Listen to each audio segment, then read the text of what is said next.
Eres astuto, murmuró Guayo, pero dejó que Crick se saliera con la suya sin protestar. Entraron juntos. Guayo se sorprendió cuando Crick comenzó a mirar aretes para él, en lugar de anillos o collares. Pero no importaba que fuera, siempre que viniera de Crick, sería especial para él.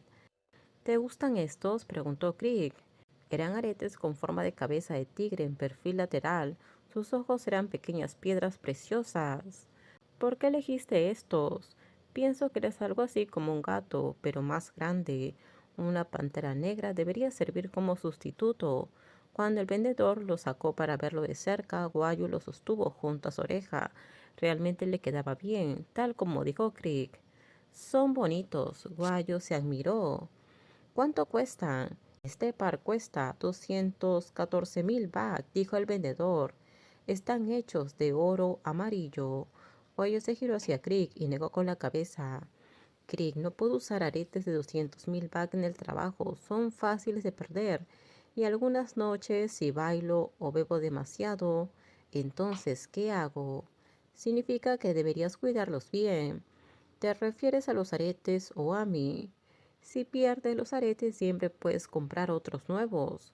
Guayo miró a Crick en silencio. Esta sola frase lo conmovió profundamente.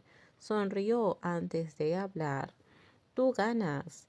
También puedes mirar otros pares por si encuentras uno que te guste más. Exploraron juntos hasta que encontraron un par que especialmente captó la atención de Guayu. El diseño lograba un equilibrio entre elegancia y audacia. Una pequeña piedra preciosa blanca brillante estaba en el centro, enmarcada en un engaste cuadrado. Líneas diagonales dividían el marco, una mitad en laca negra brillante. Son de oro blanco con diamantes de talla brillante, explicó el vendedor.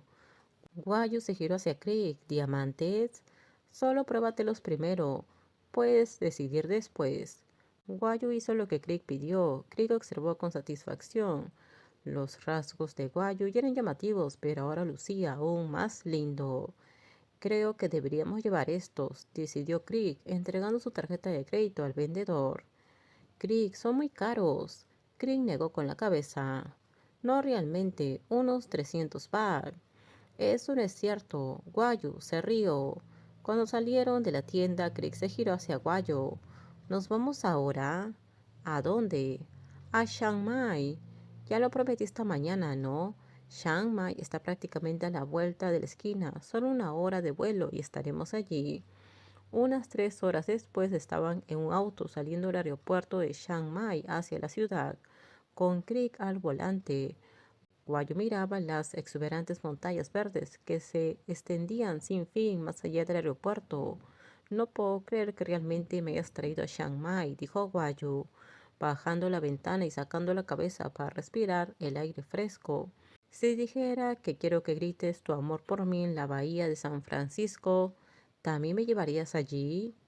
Eso es un poco más difícil de hacer en un día, dijo Crick. Comamos algo primero, después puedes decirme a dónde quieres ir.